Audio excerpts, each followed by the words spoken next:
Okay. It's 2 p.m. Let's start this webinar. Hello and welcome, everybody. Welcome to this webinar organized by POLIS along with two projects, the GECKO and MOMENTUM projects. Today, we'll be talking about how to manage uncertainty when dealing with the future of mobility. This webinar is part of a series of webinars promoted by POLIS, by the POLIS network, the leading network of cities and regions working for transport innovation in Europe. We have been holding these webinars to show what's going on and how different European projects can contribute to the future of mobility in Europe. Just a quick reminder, because before we follow on board this webinar, please bear in mind that this meeting is being recorded. We will share this recording later with all participants. Please keep your microphone muted when not speaking, so we don't hear dogs and all the background noise. And please use the questions and answers box to write your questions, and we will go to that box and pick up questions for our panelists as we go along. Now, a quick introduction to the topic today about uncertainty.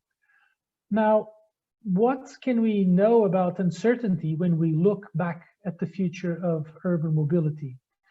When we look back at what visions of the future of urban mobility looked like in the past decades, what we see is that, number one, though they were closely intertwined with visions of the future of cities. So the future of transport has always been about the future of cities. And when you look at other projects like this, La Cité Radieuse de Corbusier, also the future of the cities has been closely intertwined with the future of transport. This was the future of transport at the time, by the way. Now, there are some trends when we look at the past of the future. One of them, clearly, is that it's about the democratization of new technologies, making these vanguard solutions available to the common citizen. Another one is that it's always been about using available technology. For example, this is a train.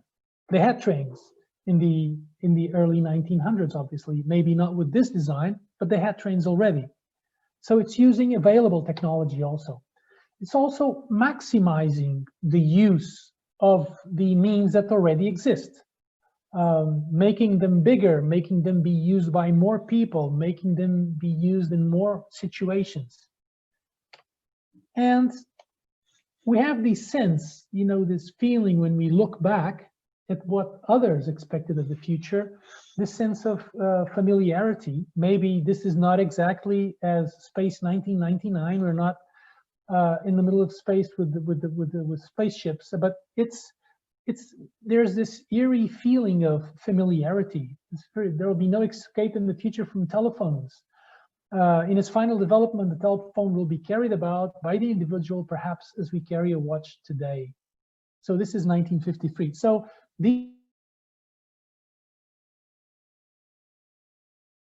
ideas of the future have all been quite familiar. Now, before we move on, just a quick framework. So when we talk about the future of transport, one thing that has always been present is, can science explain? Now, when Ford Motors put forward this idea, at the time, they could not build it, but the idea of vehicles traveling through magnetic beams of magnetic fields, which we now have, the science could explain it at the time, but that's not enough. Can the technology enable? Meaning the ideas, is there what science explains, is there the technology to make it possible? For example, maybe we don't have planes nowadays traveling so close to the buildings, but the technology existed when in the early 1900s they came up with this picture of New York. But that's not enough. Can the business deliver? Meaning, are there entrepreneurs that can get the capital, build the factories, mount a business, and at the same time mount this marketing mechanism to get people to buy the new service. That's a big challenge. And it's several challenges in one, of course. But that's not enough. Can customers afford the new services? In the previous image, we saw an advertising for cars where they said, you know, the car owner can live without the anxiety of owning a horse. But the question here is, will people be able to afford? Maybe you could live without the horse, but when cars started to be put on the market, you still had to leave with the chauffeur. Now, the greatest innovations by Henry Ford, of course, was not the car. He didn't invent the car. And he also did not invent the system of big factories for fast assemblage. He only adopted what Taylor had already invented. The two biggest obsessions of Henry Ford was, number one, to bring down the price of the car so people could afford it, and number two, to encourage his workers to buy Ford vehicles, so to make them affordable. But that's not enough. Can public authorities authorize the operation of these new services? Now, often these concerns are about legitimate aspects like safety, like labor rights, but also the policy development process happens at various levels. You're never sure, you know, who you're talking to and what it represents, because there are also concerns that may be or may be not legitimate. For example, protecting the existing services on the market. And finally, this is not enough. It's also about, can public authorities support the deployment of these new services? Let's keep in mind that manufacturing and selling cars has been a lucrative affair because public authorities have been building and maintaining infrastructure. So it's also about many of these new services definitely need accompanying infrastructure to operate. So are also public authorities willing and able to provide the necessary infrastructure? So today we have a wonderful panel to discuss many of these issues with you. We have Karen Vancluysen, the Secretary General of the POLIS Network. From the GECKO project, we have Yanick Bousse from UITP and Valerio Lubello from the University of Bocconi. And from the Momentum project, we have Javier Burrieza from NOMMON and Cristina Valdés Serrano from EMT Madrid. I'm going to stop sharing my screen, and instead of reading a boring paragraph, I would invite our speakers, maybe starting with Karen, to quickly introduce themselves. You can turn your cameras on, please. Hi, everybody. I'm Karen Vancluysen, Secretary General indeed of the POLIS Network. I hope you all know POLIS by now. And yeah, I'll be sharing our views when it comes to uncertain futures full of innovations and disruptions, and how cities and regions can manage these innovations and disruptions in the best possible way. Thank you, Karen. Yanick, could you tell us your name, Yanick, please? Sure. I'm Yanick Bousse from UITP, which is the International Association of Public Transport.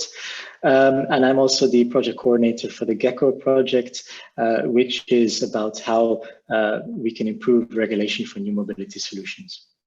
Thank you. Cristina? Hi, hello, my name is Cristina Valdés. I work at EMT Madrid, which is the public transport operator of the city. Well, I'm working in the Momentum project, as we already said. Thank you. Javier? Yeah, hello, I'm Javier Burrieza. I'm a Transport and Mobility Director at NOMMON. We are a Spanish company specialized in the big data processing and transport modeling for this sector. And we work in the Momentum project together with Cristina and Yanick and POLIS. Great. So before we move on, I would like to invite our oh, I'm sorry, Valerio. I'm here. Yeah. Sorry. No problem. Could you introduce yourself, please? My name is Valerio Lubello. I'm a postdoc researcher at Bocconi University, and my research field are mainly related to sustainable and urban mobility aspects. Thank you very much. Thank you very much, Valerio. So I would, before we move on, we would like to invite all participants to answer a quick Mentimeter survey. I would invite my colleague Nicholas Schmalholz to share his screen and explain how we can go about with this Mentimeter survey. Please, Nicholas. Hello. Hi there. I hope the presentation will start. We're looking at your screen. Okay, fantastic. So what you basically have to do, you go on www.menti.com and then you type in the code 9216288. I hope that's correct because the bar is over the code, so I cannot really see it. But basically, you have the chance to go through these questions at your own pace. We're not going to moderate the entire questions, but you just click what you would like to choose, and we basically have 4 questions for you. First of all, we would like to know who you are. So which type of organization do you represent? And then something more global and a little bit more outward looking. On this day, 10 years from now, which of these topics will be hot for public transport or for transport itself, for urban mobility? And then the question, how much can regulation help to manage the impacts of mobility innovations? And how much can modeling support the development of effective policies and regulations? We give you the chance now to click through the questions and answer them. These questions will be open for a longer time, so take your time. And if you have questions, please post them in the chat or in the Q&A section. Thank you very much, Nicholas. Let's keep the screen on for a bit. So just go to www.menti.com and the code is 9216288. It's very easy to answer these questions. It takes around 30 seconds to get there and answer them all. So we'll be moving on, okay, to the discussion with our panelists. So we would like to create a, an open discussion environment and figure out how to deal with several issues that are on the table right now. So I would start. I'm sorry. Give me just 1 second. So I would start with Karen. Karen, Nicholas, would you like to stop sharing your screen, maybe?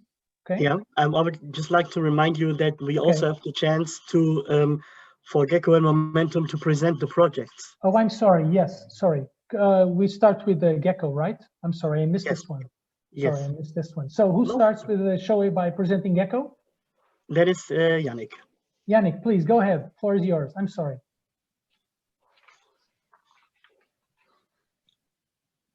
Can you share your screen, Yanick? Okay. I would just, yes.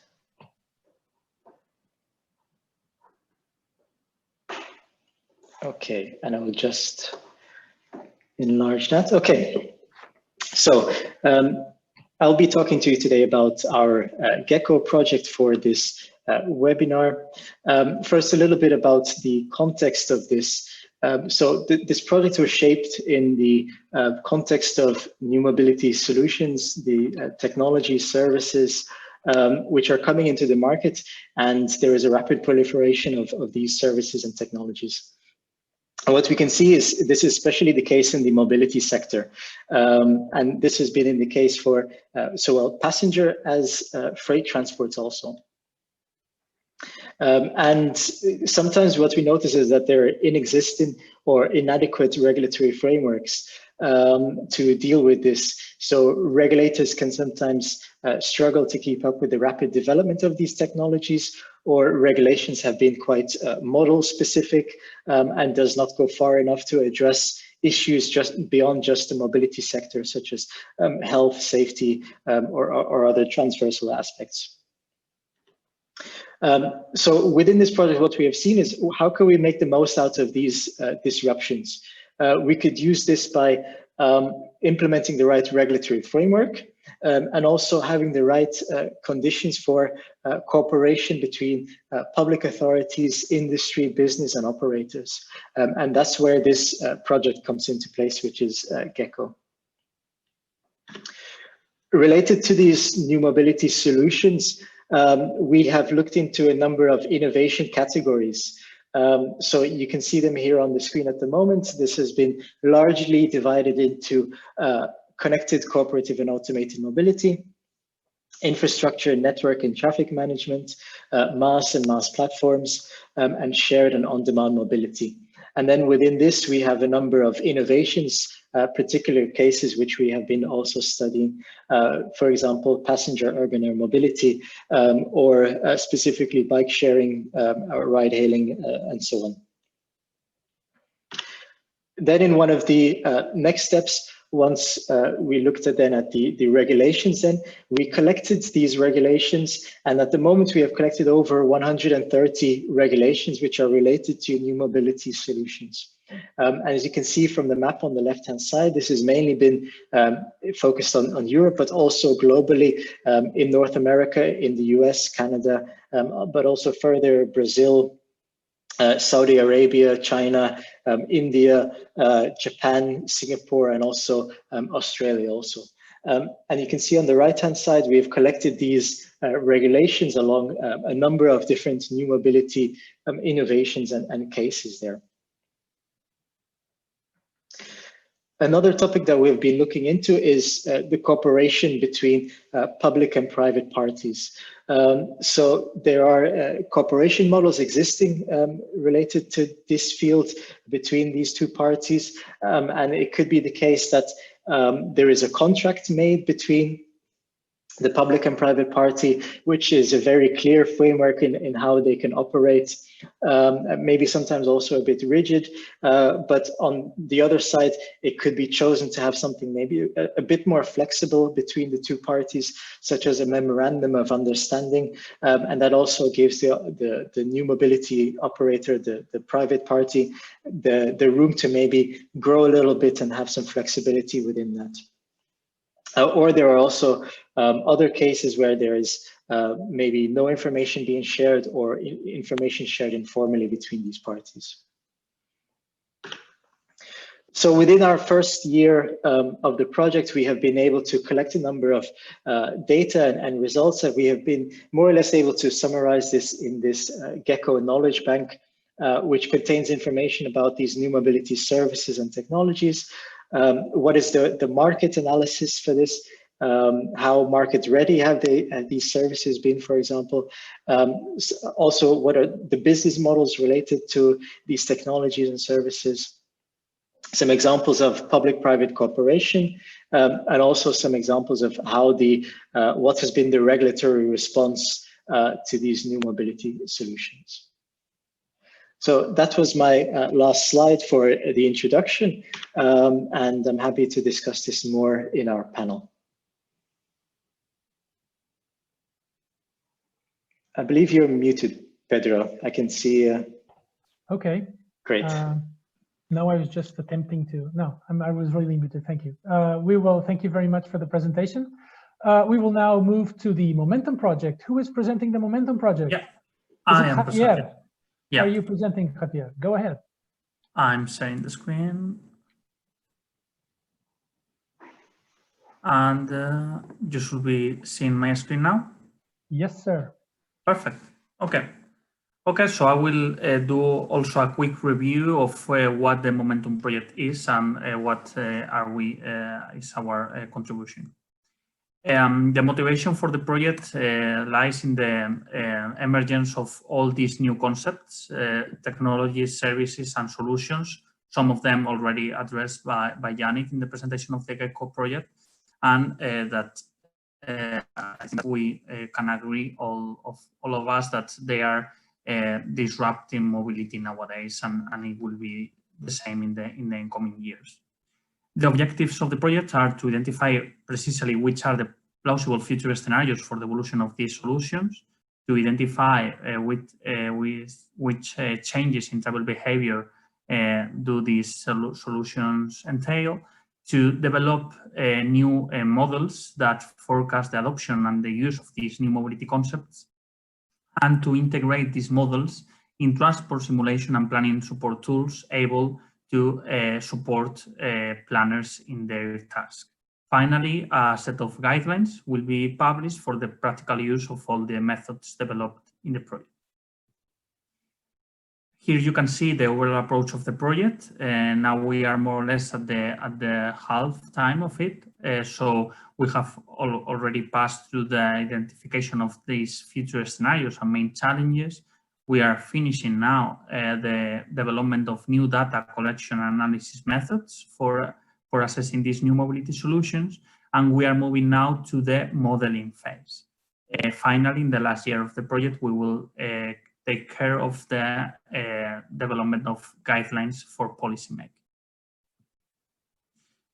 The results so far have focused on this identification of major challenges. We conducted, with the help of POLIS, precisely a stakeholder engagement process consisting of both of workshops and a Delphi poll addressing several agents of the transport sector across Europe to identify 4 scenarios for the evolution of urban mobility in Europe. We identified also which is the plausible or several alternative future evolutions of these emerging mobility solutions, and finally, which are the requirements that data collection methods, analysis, and modeling tools will have to encompass in the future.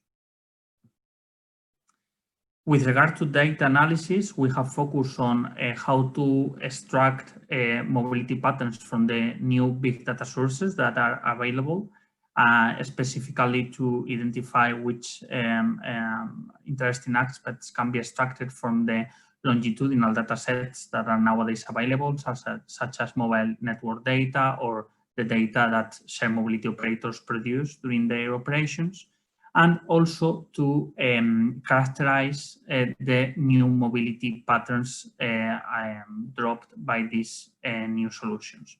You can see here a few examples, right?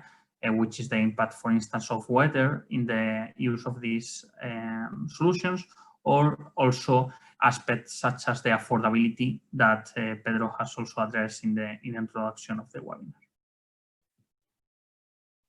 Regarding the modeling phase, this is starting now, and it's going to focus mainly on the exploitation of this historical data that is already being collected in the operation of these shared mobility solutions and other similar modes, to being able to forecast the demand for these services.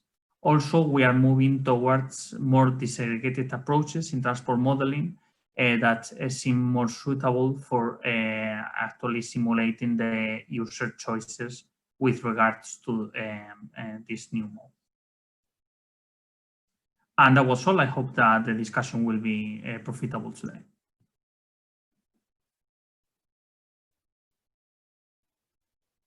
I think you're mute, Pedro. Sorry. What are these disaggregated approaches to transport modeling that you were mentioning in your last slide? Yeah, good question. Could you explain in more concrete terms, what? Sure. What you mean? Yeah, this is mainly I will. Yeah, as probably some of our attendees know, transport modeling is focused mainly on aggregated approach that do not try to simulate the individual reactions of each potential passenger. These new modes pose some challenges, such as an special interaction between supply and demand. For instance, in the bike sharing or car sharing systems, the supply you will have will depend on the demand you has had in the previous moments. So these singularities make suitable other kinds of models, such as agent-based models that have been used broadly in other sectors, and we are bringing them to the transport sector to improve this aspect. So modeling is always an abstraction of the reality, but what you're saying is that you're bringing in more detail to these and more mechanisms to operate in these models to kind of get closer to reality. Exactly. More put it simply, yes. models. Up to date, this was difficult because of the lack of data. Mainly, data sources open a door for this. Okay, great. Thanks a lot, Javier. I wonder, Nicholas, if we already have results that you can present about the Mentimeter survey. What do you say? Yes, we have great results. I think we have to stop the count, I think. Yes, stop the count. Biden won. No exactly. more. And there's a lot of good data here. I hope you can see this. So we definitely have our members, I guess, in the webinar. That looks quite good. We have one spy from the EU institutions, which is great as well. And I think the most interesting part would be to start the podium discussion or the panel discussion to look at the next question. Okay. If it's loading. Yeah. Yeah. Let's see all the results so we don't have to go back and forth. Is that okay? Yeah. Or you prefer like this? Okay. We can only show one result at a time, one question at a time, and we go through that. So let's do this. Okay, so on this day, 10 years from now, which of these topics will be hot for urban mobility? Which one will be hot, Nicholas? Yeah, definitely mass and connected and cooperative and automated mobility. So it seems to be that these two more or less established ideas are going to be strong in the next 10 years. And yeah, something like drones, which are relatively exotic. We cannot even believe that those are going to happen, as you have said in the introductory presentation. Yeah. Okay, so I would invite Karen, Yanick, Valerio, Javier, and Cristina to turn on your cameras and bet your money. Which do you think? I would start maybe with Karen. Karen, which in your view will be the hot topic for urban mobility in the next 10 years? I'm not betting my money. This is being recorded, huh? Sure. I'm not betting my money on anything. And I would like to highlight also that being a hot topic does not necessarily mean being an effective measure. Two different things. And what I do see from this list is that there is one which is particularly city driven, and that is the urban vehicle access regulations. So I do believe that they will be playing an important role, and I have confidence that they will be important in transforming our cities for the better. When talking about the other innovations, I would say that it's hard to predict the future. It's hard to predict how these innovations will further develop and which other innovations will be coming our way. But there's one thing that we know, and that is that it's going to happen in our cities. Now, if you look at the list, some of these innovations arrive very fast and unexpectedly, like micromobility. Others have been talked about and are being talked about for quite a while already, but the actual deployment is rather limited. And then I'm talking about mobility as a service. And then there are some others like connected and cooperative automated mobility, where we've been talking about it a lot as well, but they haven't actually arrived. And the projections in terms of when they will finally arrive in our cities are also very different.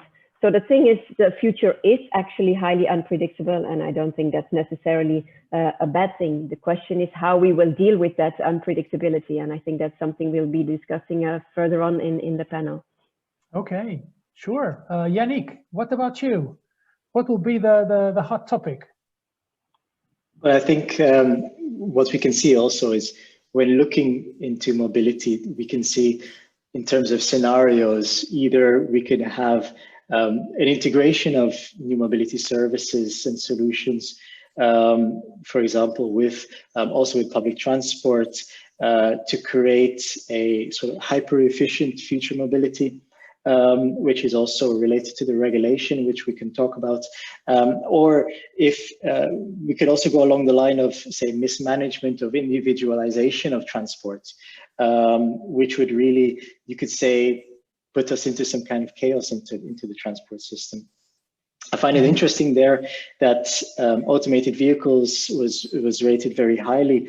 I think looking forward, there's one key decision that we have to maybe make also is if automated vehicles will be shared fleets that will be publicly available, or are we going to have robo-taxis in our cities and dominating cities and taking car journeys also from that. Integration of mobility platforms is also very, of services into platforms is very important. And another point about transport sharing, also micromobility, I think this is also very important to opposed to a society or city infrastructures that are continuously dominated by private vehicles. Mm-hmm. Yeah, good points, good points. Well, let's check out, for example, somebody from the Momentum project, Cristina.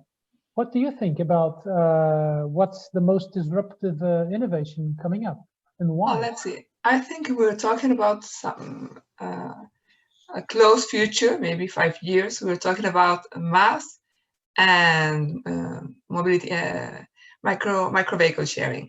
What was the name? I don't remember how it was written. No, but sharing vehicles. Because I think they're already here. So they're starting and they're really increasing their importance of both. Yeah, shared micromobility was the name. Yes. But if we're talking about maybe 10 to 15 years, then I think it could be automated mobility. So I think automated mobility is still like a dream trying to come true, but I think we still have to wait while mass and shared micromobility are already here. So they're already quite important and growing. Yeah. Okay. What about you, Valerio? Where would you put your money? Yeah, my perspective is a kind of legal perspective, and from this point of view, the question are what is the object of the future regulation, and where we can add this new regulation. I mean, at which level we can add an efficient regulation. From the first perspective, it's clear that the red line that connects all the possible future scenario is in somehow the so-called data management and the different services and players of the different services and players of the game, and not just public or private transport providers, but of course we should include cities and public authorities taken as a whole.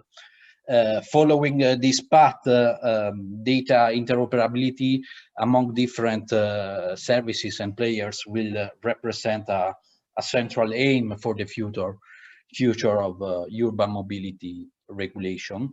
And on the other hand, the constant growing of centralized marketplaces where it's possible to pick up different real-time transport services is now opening from a legal perspective new debates and concerns.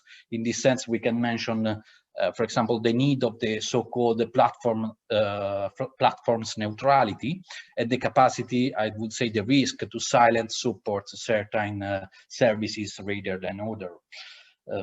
And of course, on this background, I have to say that a destructive role is the ongoing sustainability, which is behind all the urban transport framework.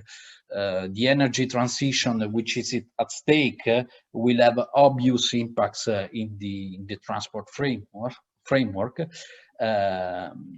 And in this way, it's almost easy to imagine the central role of electric vehicles in the urban ecosystem. And also from a regulatory perspective, is now at stake the possibility to connect two different worlds. On one hand, we have the energy productions, distributed energy production thanks to renewable, and on the other hand, we have the capability of the cars to assume the role of energy storage. So something is really changing on these aspects. And I have to say that all these services, new services that we analyze with GECKO, are in somehow connected to sustainability. And then we have to identify where to regulate, at which level. I mean, we need a certain level of harmonization, and so we have to decide where to add a new regulation, at which level, municipality level, regional level, state level, or EU level. So I think this role that the EU is assuming on trying to centralize the approach, it's relevant and will be a milestone of the transport future. Thanks. Okay, so Javier, it seems Valerio put a lot of additional factors on the table. So how do you factor that in your model, and what does it give as a result? How do you see for you, what is the most disruptive innovation we are dealing with right now? Yeah, I think I tend to agree with the audience. I think that mobility as a service, perhaps because it's kind of an umbrella or overarching concept, right? It can support all the rest of innovations. I think that this has to arise during the next decade. I think this is a real demand from passengers, right, and from urban travelers, that they need some kind of platform, aggregator, whatever it's called, to actually being able to understand how many options they have for performing an urban trip. Because nowadays in most of our cities, the increasing number of modes is out of the scope of many of our citizens, and I think that the need for this platform is more evident nowadays. So I think that in order to provide a seamless journey and so on, which are objectives that are also in line with city objectives and not only private sector objectives, I think that mobility as a service will arise. How and by whom, we will see, but I think it will happen.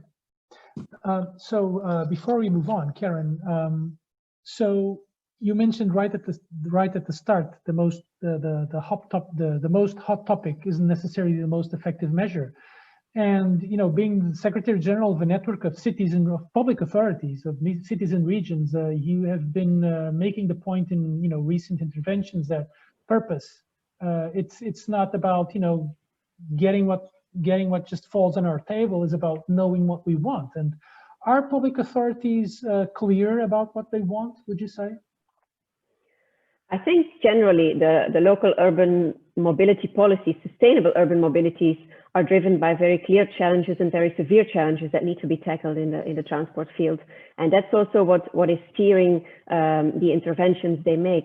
What we see at the same time with some of them, I wouldn't say our members necessarily, is this FOMO phenomenon, the fear of missing out. I need to be innovative, so I need to jump on every opportunity that comes my way and show the world that I'm a smart city. Now, for me, a smart city is not a city full of tech. It's a city that thinks about which solutions are needed for which problems and which innovations can indeed be a solution for a certain problem or challenge that we are facing. If the different innovations we are discussing here do not solve a problem, do not contribute in a positive way to the urban mobility ecosystem that our cities are working towards, then to me, they have no purpose. And that's the first question we should ask ourselves before we enter into or engage into a certain innovation. And I'm sure we'll be coming back to that further on, but that's why regulation is so important. Cities need to set the rules of the game for these innovations to thrive, but also for these innovations to be aligned with policy goals. Great.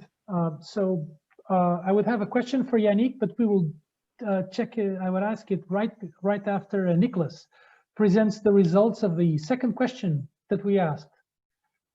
How much can regulation help to manage the impacts of mobility innovations? So it seems a lot, very much, or much. No, it seems that very few of our participants think that regulation isn't useful. So, okay. So, Yanick, I would ask you to maybe comment on this, but maybe pose a question. So you talked about two very interesting things in your first intervention.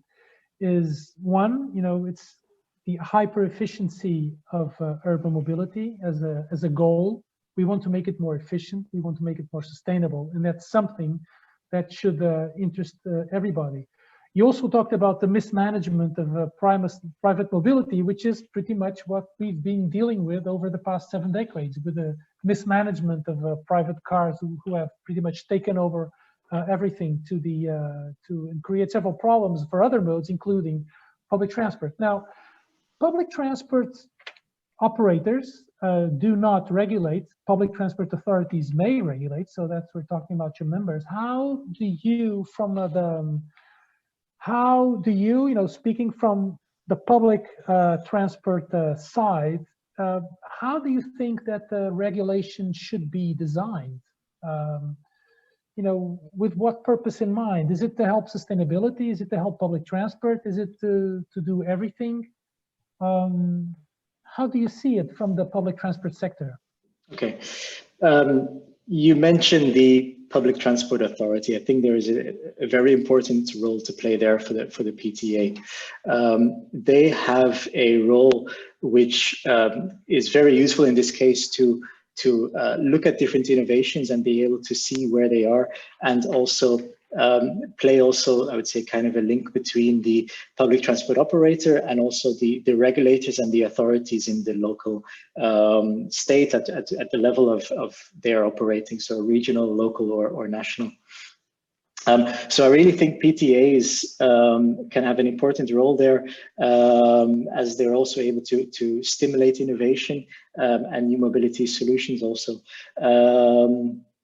And then in terms of what purpose they would have for this, I think this would come then also from the authority level, from the city authority level, that I would have certain long-term policy goals that need to be implemented. And then it is for the PTA and the PTO to integrate these into their plans at operational and at strategic level, and how they can implement this to reach these goals, basically.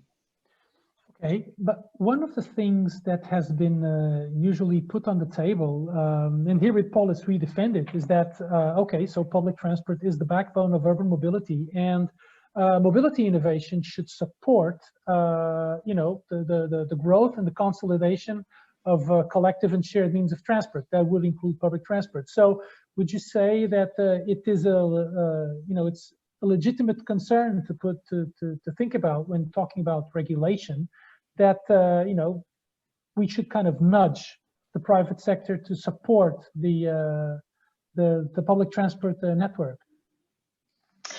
I think there are specific cases also of making a complementary network, an extensive network within urban areas, of how you mentioned specifically public transport being the backbone, but we also need, in terms of a backbone, we need limbs to this structure also.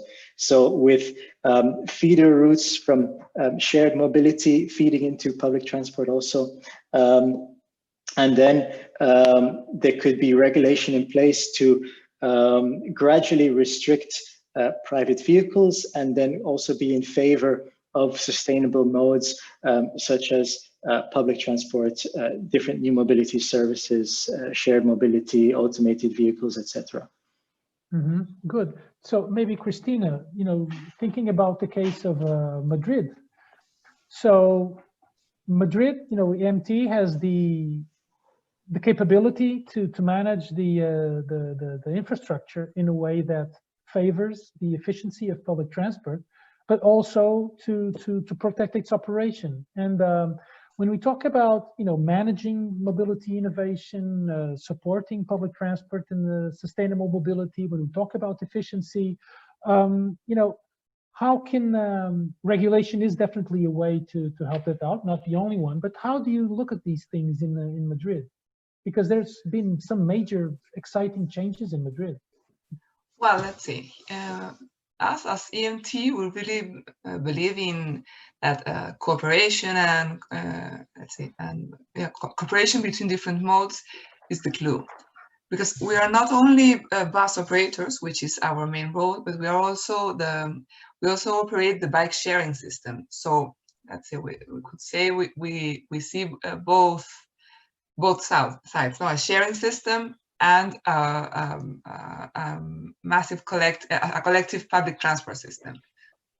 And we really think that regulation and has to go has to, let's say, like to defend this cooperation and this collaboration between the different modes, because at the end, mobility is a complex thing. Needs are different depending on the zone, depending on people. So the clue really is being able, well, to work where you can work better and you can be more efficient.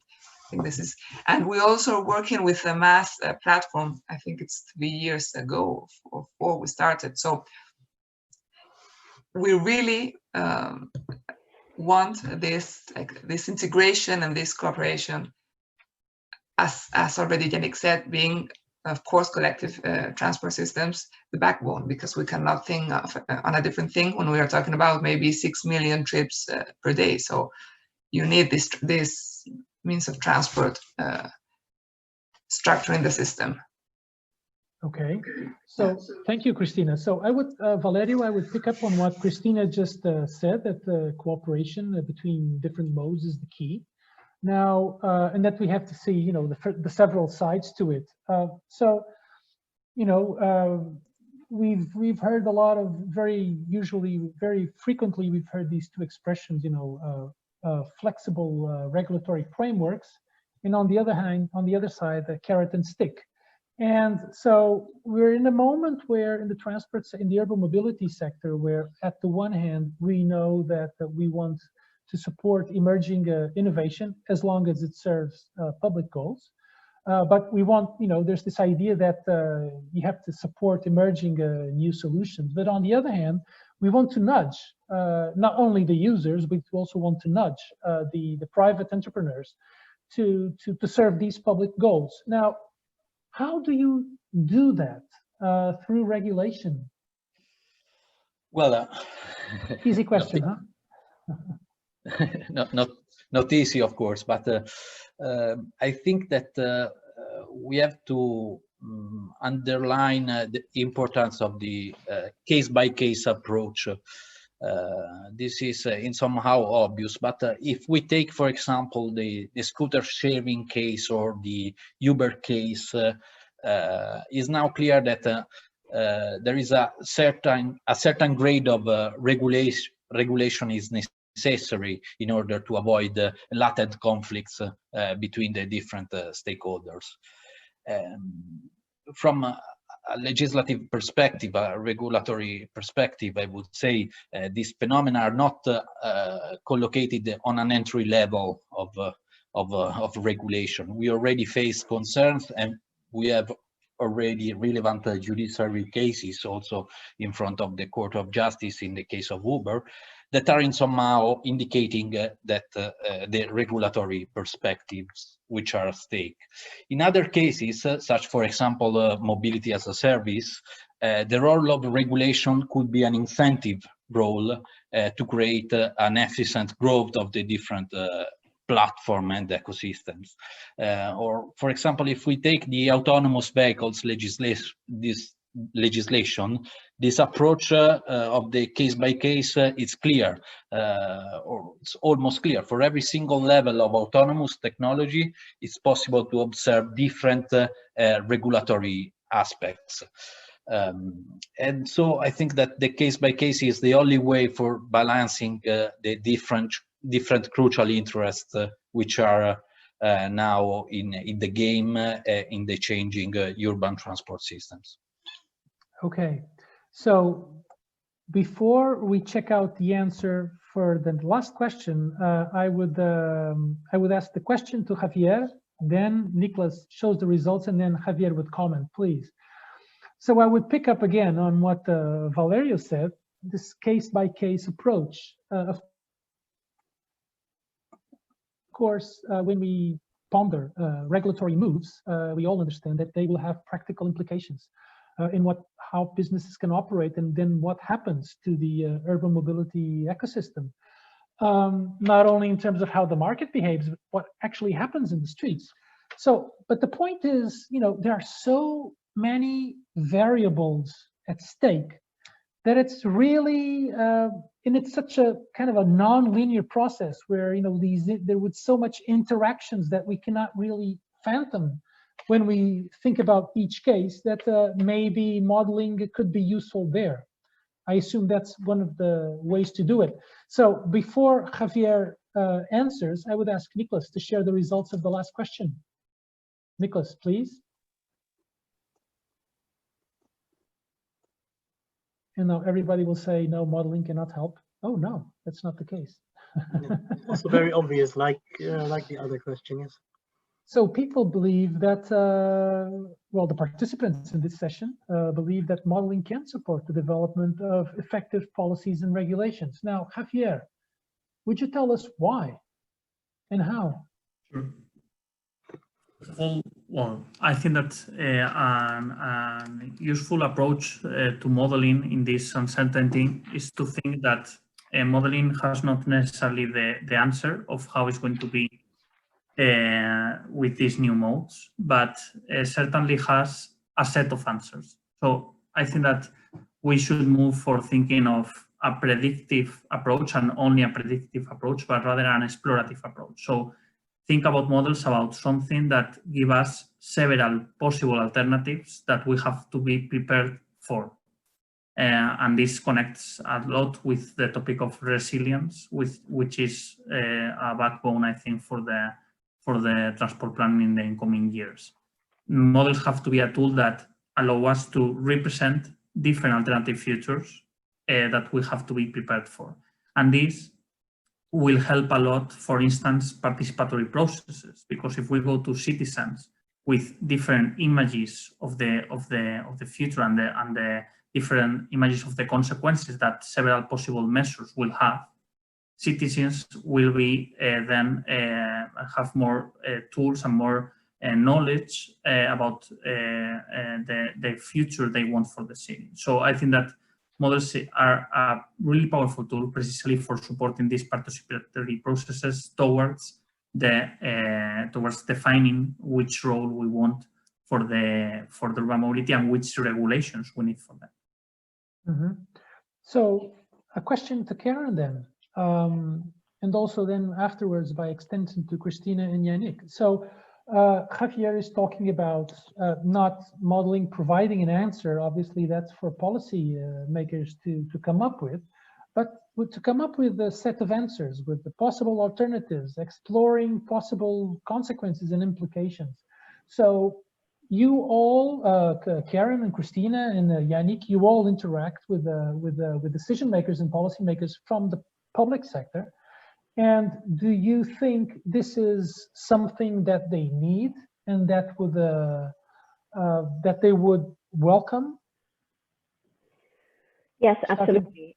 Yeah, I think it's something that is really needed and could also be, or should also be, welcomed, because it can help decision makers and politicians also to back up decisions that they make, and they can show also through these different modeling tools what the likely impact of a certain intervention may be, even though we're still always talking about different scenarios, as Javier mentioned.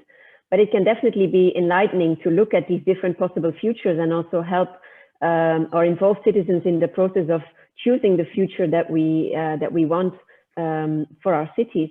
And generally, when we look at the different new mobility services that are coming our way, they're really inherently digital. It's in their DNA. So there's a lot of data available also that we can make use of to inform these models, but also generally to inform policy making. And I think generally beyond the modeling only as a tool, we need to move towards more data-driven and evidence-based decision making. Also, when we talk about regulation in the previous round of questions, when we what we actually need to do is maximize opportunities of these new solutions coming our way and minimize negative externalities. And for that, data will also be instrumental when we talk about micromobility, for example, and how to enforce them. And it's no different for modeling, I think. I would like to refer to another project, not just Momentum, but also Flow, Pedro, you were involved in that project as well, yeah. which was not about fancy new technologies or solutions, but was about putting walking and cycling on an equal footing in transport models, so that we could properly factor in their likely impact on the urban fabric, and could also show and help decision makers justify choices in favor of active travel, showing that it was not going to have a negative, but rather a tremendously positive impact on congestion and on quality of life in the city. And these are the kind of tools we need to help politicians back up their decisions as well, which sometimes are controversial in nature. Definitely. Cristina, do you see that same utility from where you stand at EMT Madrid? Well, I think that, of course, modeling is a very powerful tool that really needs to be used and should be, and decision makers should aim of having these modeling tools. Because, of course, you can have, like we could say, some technical, I don't know, intuition or an idea of what could work or how things could go, but you're not able to quantify it or really to measure it or to understand the other impacts without a tool. So I always say that if your modeling tools give you results that you cannot understand or you cannot believe, then of course then maybe your modeling tool is not working correctly. But it's when results go on the direction you expected, more or less, then it's a very powerful tool to compare or to measure or to quantify. So I think they need to be there and they need to be considered. Yes, thank you. Yanick, what about the case for public transport? Everybody thinks they know everything about public transport, and sometimes, you know, the discussions we hear about policy making, they're kind of very frustrating because it seems that people don't understand the implications that some decisions have on the viability and on the efficiency of public transport. So do you think that modeling and these types of approach could be useful and more helpful to help the public transport sector? Yes, absolutely. I think also, I mean, I have to say also via the good work of Momentum, which they're bringing in to model new mobility solutions. I think this works very well with existing public transport models and be able to bring this into this wider area of modeling also. So I think that would certainly help also for public transport operators and authorities. And then wider also, in GECKO, we're looking at these different regulatory approaches for new mobility. So this could be flexible and adaptive regulation, such as regulatory sandboxes or outcome-based regulation. And by the definition itself, these are not fixed, they're adaptive. So in that case, also certainly modeling could also be very useful also in these approaches. Yeah. So Valerio, I imagine, you know, this is quite a different approach from the classical approach to policy making. Very quickly, because we're almost running out of time. So yes or no? No, I'm kidding. But so do you think that can modeling make policy making more transparent and policy decisions more legitimate? Yeah, in a nutshell, modeling is a kind of a real-time photo of what's going on. So it's crucial for any kind of regulation. If we think, for example, for suburban areas, it's crucial. Modeling is a crucial tool to understand how certain cities area are involved or not in the transformation related to transport. So it's modeling is of course part of the game, but I would say it's a central part of the game. I come back to the beginning and to the data management, which at the end of the day is modeling. Okay, thank you very much. Javier, no question for you, but I'm pretty sure that we will have much more opportunities in the coming future to discuss this hot topic. So to all, thank you. We've reached the end of our webinar. Thank you to all the speakers, Cristina, Karen, Valerio, Yanick, and Javier. Thank you also to Nicholas and Piero and Maria Jose from the POLIS staff who helped put up this webinar. Thank you for your participation and attention. Keep tuned to the Mobilizing Mobility POLIS webinars. There's more important and hot topic stuff coming up. And goodbye and see you later. Bye. Thank you very much. Bye-bye. Bye. Thank you.